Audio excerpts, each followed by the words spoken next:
Welcome to another deep dive with us. I think we've all had this question at some point. Why do some people just stay broke, even when they're earning like decent money? Right. It's not always just about income, is it?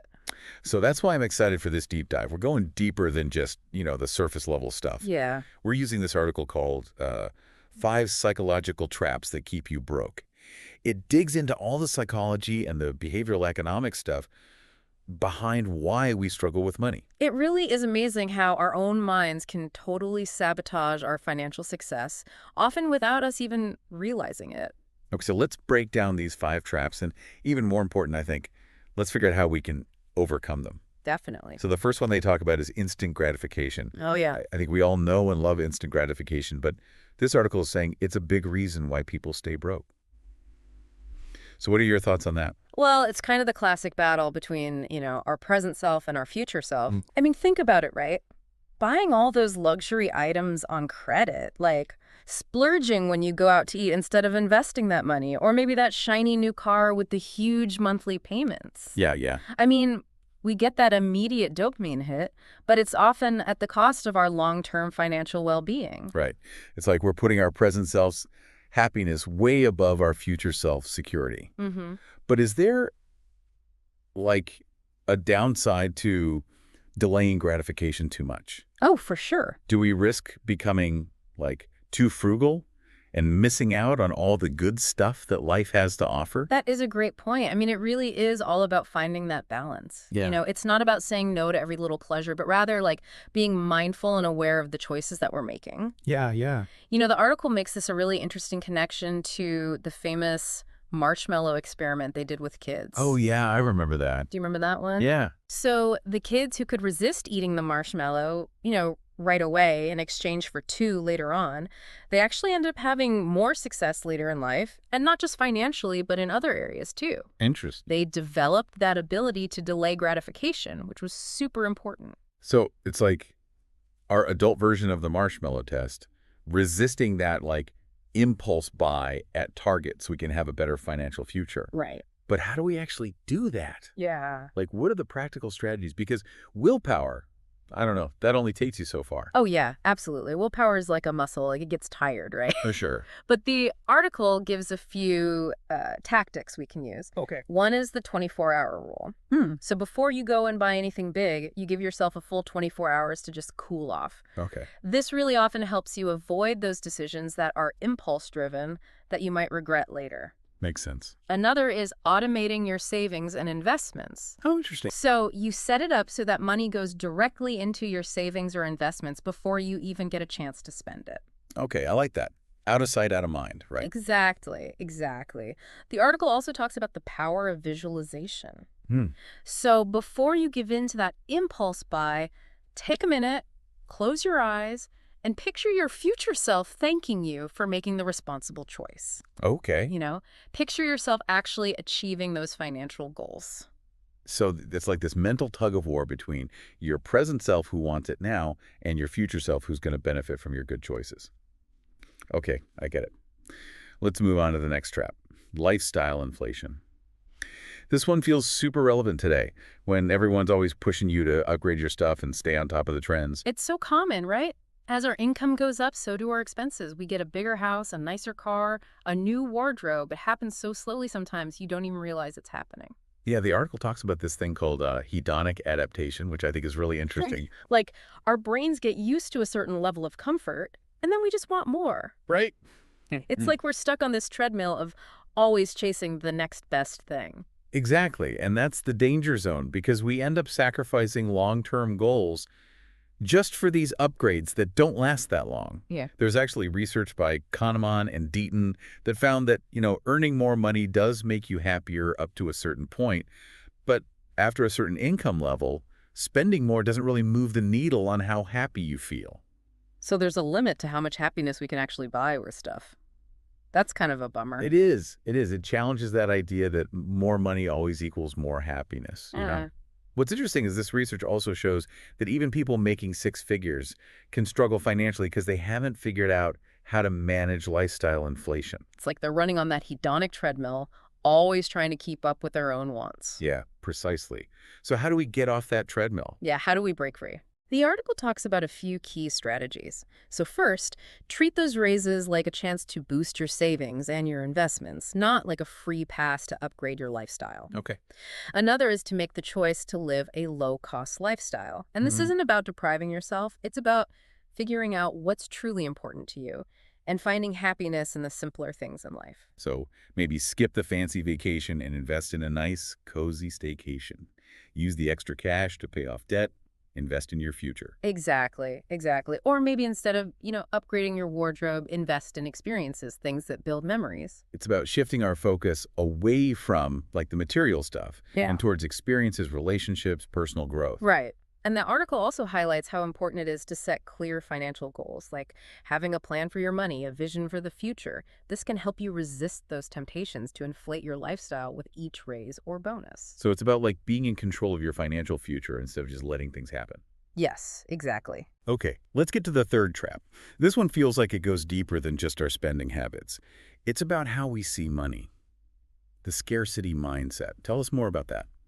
A scarcity mindset is basically this belief that money is hard to come by, there's just never enough of it to go around, and that being wealthy is only for those who are lucky or greedy. It keeps you in a state of feeling like you don't have enough. Yeah, I've definitely heard people say things like there's never enough money or rich people are all crooked. It's like they've already made up their minds that having money is impossible. Exactly. And the article points out that these beliefs often come from how we grew up, our cultural background, or even just past experiences with financial problems. The scary thing is, these beliefs can become self-fulfilling prophecies. Because if you think you'll never have enough money, you're probably less likely to take risks, invest wisely, or even believe you can build wealth yourself. Exactly. And the research on this is really interesting. A study by Shaw, Mullainathan, and Shafir found that when people have this scarcity mindset, their ability to think clearly actually gets smaller. They're so focused on their immediate problems that it's really hard for them to make good decisions about the future. It's like being trapped in survival mode, always putting out fires instead of building something that lasts. Yeah, exactly. But if we are stuck in this scarcity mindset, how do we even start to change our perspective to one that's more abundant? The article says that changing how you think about money is totally doable. Okay, good. It starts with being aware of it. Pay attention to how you talk to yourself about money. Are you always focusing on what you don't have or what you might lose? So listen for those negative thoughts like, I can't afford that, or I'll never be rich. Right, exactly. Okay. Once you see those thoughts, you can start challenging them. Ask yourself, is this thought actually true or is it just a story I've been telling myself? It's like putting those thoughts on trial and seeing they're actually guilty. Yeah. And the article suggests that once you start busting those scarcity beliefs, replace them with positive statements that support a wealth mindset. So instead of, I'll never have enough, try saying, money comes into my life easily and abundantly. Or instead of, I can't afford to invest, say, I'm learning and growing my financial knowledge every day. It's like we're rewiring our brains for abundance by choosing to think thoughts that empower us. Exactly. I'm feeling inspired already to start changing some of my own beliefs about money. That's great. But before we get too deep into the positive affirmations, let's move on to the next trap, because I think this one is something we can all relate to, especially today with social media everywhere. Keeping up with the Joneses. Hmm. I bet you have some thoughts on this one. It's a tricky trap for sure. We're bombarded with all these images of perfect lives and fancy lifestyles. It's easy to feel like we're not enough or pressured to spend more than we should. Yeah, it's like everyone's on this crazy race to outdo each other with the newest gadgets, designer clothes, and those exotic vacations. But does all that really make us happier? That's the big question, isn't it? Yeah. Research by Dunn, Gilbert, and Wilson found that people often overestimate how much happiness they'll get from material things. They buy things to show off, not because it truly makes them happy, and they often end up with closets full of clothes they never wear and credit card bills that keep them up at night. It's like chasing a fake kind of happiness that disappears as soon as you get the next shiny new thing. Right. But if keeping up with the Joneses doesn't bring us real happiness, where does it come from? Yeah, and how do we break free from this pressure to always compare and compete? Yeah. Well, the article says true happiness is about making our lives match our values, doing things we're passionate about, and building meaningful relationships. Yeah. It's about spending money on experiences that make our lives richer, not just collecting things to impress other people. So it's about deciding what success means to us personally, not letting society tell us. Exactly. And the article offers some ways to break free from the keeping up with the Joneses trap. One is to be careful about what you see on social media. Unfollow accounts that make you feel jealous or not good enough. Instead, follow accounts that inspire you, make you feel good, and match your values. So it's like choosing your online friends carefully, making sure they lift you up instead of bringing you down. Exactly. And remember, social media is just a highlight reel. It's not real life. Most people aren't living those perfect lives they show online. They're dealing with the same struggles as everyone else. Yeah, that's a good reminder. So it's important to keep things in perspective and realize that we're comparing our lives to someone else's carefully crafted image. So we're comparing our reality to their highlight reel. Yeah, exactly. Okay, what else can we do to avoid this comparison trap? The article really stresses the power of gratitude. Instead of dwelling on what you don't have, take some time to appreciate everything you already have in your life. That simple change in how you see things can make a huge difference in how you feel about yourself and your life. Yeah. You know, real wealth isn't about how much money you have or how many things you own. It's about living a life that reflects your values, following your passions, building strong relationships, and making a positive impact on the world. That's a great point. Okay, we've covered 4 traps, one more to go. This last one, emotional spending, feels especially relevant today when everyone's dealing with so much stress and anxiety. What insights does the article give us on this one? Well, emotional spending is using shopping to cope with tough feelings. It's like self-medicating with stuff. Oh, yeah. You know, we've all been there. A stressful day at work leads to an online shopping spree. A fight with a loved one sends us to the mall. We're looking for that quick hit of dopamine that comes from buying something new, but that relief doesn't last long. Then we're left feeling guilty and broke. Right, it's like putting a Band-Aid on a much deeper wound. But how do we break this cycle? We can't just avoid all emotions, right? Of course not. Emotions are part of life. It's about finding healthier ways to deal with them. The article suggests starting by figuring out what triggers those emotional spending urges. What situations or feelings tend to make you reach for your credit card? So for some people, it might be stress. For others, it could be loneliness or even just boredom. Exactly. And once you know your triggers, you can start to develop healthier ways to cope. Instead of reaching for your wallet, try going for a walk, calling a friend, writing down your feelings, or practicing mindfulness. Okay. Anything that helps you process those emotions in a way that's good for you. So it's about finding other outlets for our emotions instead of using shopping as a quick fix. Right, exactly. What other strategies does the article suggest? One of the best things you can do is simply avoid shopping when you're feeling emotionally vulnerable. Okay. If you know you tend to make impulse purchases when you're down, stay away from online stores and shopping malls when you're in that headspace. So it's about removing the temptation, making it easier to resist those urges. Exactly. The article also talks about how surprisingly effective it can be to use cash instead of credit cards. Oh, interesting. Research shows that people tend to spend less when they use actual cash because it feels more real when you see the money leaving your hands. Yeah, like you're actually feeling the money going away. Exactly. It makes you think twice. Okay, that's all 5 of those sneaky psychological traps. We covered a lot today, but there's still so much more to explore. Are you ready to dive even deeper into these traps and uncover even more ways to build a healthier and more abundant relationship with money? Absolutely. Let's keep exploring.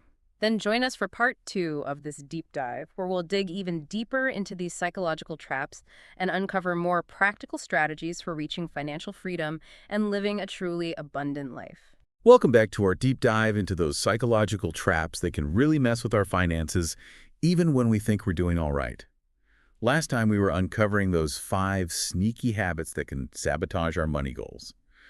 Are we ready to dig even deeper into how to finally break free? Yeah, absolutely. You know, these traps, they can be really tricky, but the more we learn about them, the better we can outsmart them. Okay, so we talked about that 24-hour rule to help us resist that instant gratification urge, but let's be honest, sometimes the temptation to buy something is just so strong. Any other strategies you can share for those moments when we feel like we're going to give in? Yeah, there's one that's really interesting called temptation bundling. Okay, temptation bundling. So the idea is to connect something you really enjoy doing, but you maybe put off a lot, with something that's good for you, but you don't really enjoy as much. Okay. So for example, let's say you love listening to podcasts, but you also know you should exercise more. Wait, are you suggesting that I only listen to the deep dive when I'm on the treadmill? Because that is some serious motivation right there. Exactly. It's like a win-win, right? Yeah. The activity you enjoy makes the one you should be doing more bearable. I like that. And it's not just for fitness. You could only watch your favorite show while you're folding laundry, or only have that fancy coffee you like when you're tackling a tough work project. So it's like you're tricking your brain into developing good habits. Exactly. Okay, I love that. Now, lifestyle inflation was a big one we discussed, and the article talked about doing a lifestyle audit on our spending. But isn't that basically just budgeting, which nobody really enjoys? It is budgeting, but with more of a purpose. Okay. It's not just about tracking the numbers. It's about understanding why we spend the way we do. Okay. Are we buying things just out of habit, or because we're bored, or because we feel like everyone else has it? The goal is to be intentional with our spending, not just to restrict ourselves. So it's less about saying, I can't afford this, and more about asking, does this purchase really align with my goals? Exactly. Could you find a cheaper cable package and still be happy? Could you cook more meals at home instead of eating out all the time? Could you find more affordable ways to enjoy your hobbies? It's often about finding those hidden costs that don't actually bring us much joy. Right, right. Mhm. That's kind of like that minimalist mindset the article talked about, right? Mm-hmm. Not just getting rid of stuff, but being careful about what we let into our lives, both physically and mentally. That's a great way to put it. And having that clarity can really help us resist that pressure to always upgrade our stuff and buy more things. And you know what? That actually connects really well to our next trap, the scarcity mindset. Yes, that feeling of never having enough. We talked about challenging that negative self-talk, but are there any other things we could do to kind of rewire our brains for abundance, even if we're a little skeptical deep down? Well, practicing gratitude is a really powerful tool. Gratitude. Yeah. When we're focused on what we don't have, we actually create more of that feeling of lack. But when we shift our attention to what we do have, even the small things, it opens us up to more possibilities. So instead of thinking, I wish I had more money, we could say, I'm grateful for this roof over my head, for this delicious meal I'm having. Exactly. A gratitude journal can be really helpful for this. Just take a few minutes each day to write down 3 things you're thankful for. Okay. And the more you do it, the more your brain will start looking for things to be grateful for instead of focusing on what's missing. So it's like we're retraining our brains to focus on the good, which then makes us feel more abundant, which helps us make better choices. It's a positive cycle. Exactly. Okay, now let's talk about that constant pressure to keep up with the Joneses. Social media just makes it so hard. Oh. Do we really have to delete all our accounts to avoid this trap? No, you don't have to delete everything. But it can be really freeing to do a conscious unfollow of certain accounts. Look at the accounts you're following and ask yourself, are these accounts making me feel good? Or are they making me feel jealous, inadequate, or pressured to spend money I don't have? I think we've all been guilty of following those perfectly curated accounts that make us feel like our own lives are somehow lacking. Yeah, it's so easy to fall into that trap. But what's the alternative? Well, you can curate your feed to create a more positive and supportive online environment. Okay. Unfollow accounts that trigger those negative feelings and look for accounts that inspire you, lift you up, and reflect your own values. So it's like choosing your online friends wisely, making sure they're good for your mental well-being. Exactly. And it's also important to remember that what you see on social media is just a highlight reel. It's not real life. Most people aren't actually living those picture-perfect lives they portray online. They're dealing with the same challenges and struggles as everyone else. So we need to keep things in perspective and remember that we're comparing our reality to someone else's carefully constructed image. Yes, exactly. Okay, what else can we do to resist that urge to compare ourselves to others? Well, the article also emphasizes the importance of gratitude here. Instead of focusing on what you don't have, try to appreciate everything you already have in your life. That simple shift in perspective can really reduce those feelings of envy and inadequacy. Yeah, that makes sense. And remember, true wealth isn't about the size of your bank account or how many things you own. It's about living a life that aligns with your values, following your passions, having meaningful relationships, and making a positive impact on the world. That's a great point. Okay, so before we wrap up this part of our deep dive, I want to revisit emotional spending one more time. We talked about recognizing those triggers that make us want to shop and avoiding shopping when we're feeling vulnerable. But what about those times when we're already in the moment, feeling that urge to buy something, maybe standing at the checkout with our credit card in hand? What can we do to stop ourselves from making a purchase we'll regret later? The article suggests that you create a pause before making any purchase, especially when you're feeling emotional. Okay, a pause. Ask yourself, Why am I really buying this? Is it something I actually need, or am I trying to fill some kind of emotional void? Okay. Giving yourself that moment to pause can really help you make a more conscious and deliberate choice. So it's like interrupting that automatic urge to spend and giving our rational minds a chance to catch up. Exactly. And if you realize you're about to make an emotional purchase, try channeling that energy into a healthier way to cope. So instead of pulling out your credit card, maybe go for a walk, call a friend, listen to some music that lifts your mood, or do something creative. Yeah. Anything that helps you process those emotions in a positive way. So it's about having a plan in place, a toolbox full of healthy coping strategies that we can use instead of reaching for our wallets. That's exactly it.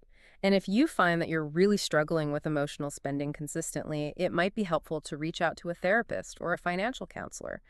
They can give you support and guidance as you work on developing healthier spending habits. It's like having a coach in your corner, helping you navigate all the ups and downs of your relationship with money. Yeah, that's a great way to put it.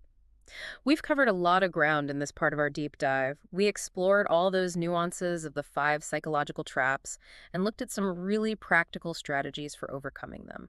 But our journey isn't over yet. I'm ready for more. Great. Then join us for the final part of this deep dive, where we'll uncover even more strategies for building a healthy and abundant relationship with money. All right, welcome back to the final part of our deep dive into the psychology of why we sometimes stay broke. We've been talking about these 5 mental traps, and I feel like I'm getting a much better grasp on how to finally break free. It's like we've figured out who the enemy is, and now we're making a plan to win the war, you know? I love that analogy. And remember, it's not about being perfect. It's about making progress one step at a time. Building a healthy relationship with money. It's a journey. It's not a destination. Right, it's those little choices we make every day that really make a difference in the long run. Okay, let's go back to those traps one last time. Do you have any final bits of wisdom for us on how to tackle that instant gratification monster? We talked about temptation bundling, but let's add another layer to that. Gamification. You can actually turn saving money into a challenge or a game. Of a game. Yeah. There are apps that can help you do this, or you can just come up with your own system. Interesting, like give yourself a reward for hitting a certain savings goal. I like that kind of appeals to my competitive side. So what about lifestyle inflation? We talked about minimalism and being more mindful of our spending, but any last tips for getting rid of that I deserve it mentality? It can be so hard to resist sometimes. One thing that can help is to think about your future self. Before you make a big purchase, just imagine yourself 5 or 10 years down the road. Will you be happy that you bought that expensive thing, or will you wish you had invested that money instead? That's a good point. It's like we're getting advice from our wiser, older selves. I like that. Okay, now the scarcity mindset, that feeling of never having enough. I know we've talked about gratitude, but what else can we do to rewire our brains for abundance? One thing you can do is surround yourself with abundance. Surround yourself with abundance. Yeah, and I don't just mean material wealth. I mean, surround yourself with people who have a positive, generous mindset. Their energy can be contagious, and also spend time in nature. Nature is abundance. It's a great reminder that there's plenty to go around for everyone. Yeah, it's like absorbing that feeling of abundance from nature, letting it shift our perspective. That's a good one. All right, what about keeping up with the Joneses? I know we talked about being careful what we see on social media and defining what success means to us personally. Any last thoughts on this one? Focus on what makes you special, on your own strengths and talents. What are you good at? What do you bring to the table? When we focus on our own unique contributions, we're less likely to compare ourselves to others. We start to see our own value, regardless of what other people are doing or what they have. It's like recognizing our own inner wealth, which is way more important than any validation we might get from trying to keep up with everyone else. All right, last but not least, that emotional spending trap. We've talked about pausing before we buy, finding healthy ways to cope with our feelings, and using cash instead of credit cards. Any final words of wisdom on this sneaky habit? Be kind to yourself. We all make mistakes with money. It's part of learning. If you slip up and fall back into old patterns, don't beat yourself up about it. Just learn from it and keep moving forward. It's about progress, not perfection. Exactly. And remember, you're not alone in this. There are so many resources out there to help you. Books, podcasts, financial coaches, therapists. Don't be afraid to reach out and ask for support if you need it. Yeah, it's like having a whole team of people cheering you on, helping you reach your goals. That's a great way to think about it. So, as we wrap up this deep dive, what's the biggest takeaway you want our listeners to remember? For me, it's that true wealth isn't about how much money you have in the bank. It's about your mindset, your habits, the choices you make. It's about taking charge of your financial life and creating a future that's aligned with what you truly value and who you want to be. That's a beautiful way to put it. Thanks for joining us on this deep dive. I hope it's given you some valuable insights and made you feel more confident about breaking free from these mental money traps. It definitely has for me. And remember, the journey to financial freedom starts with one small step. So what will your first step be?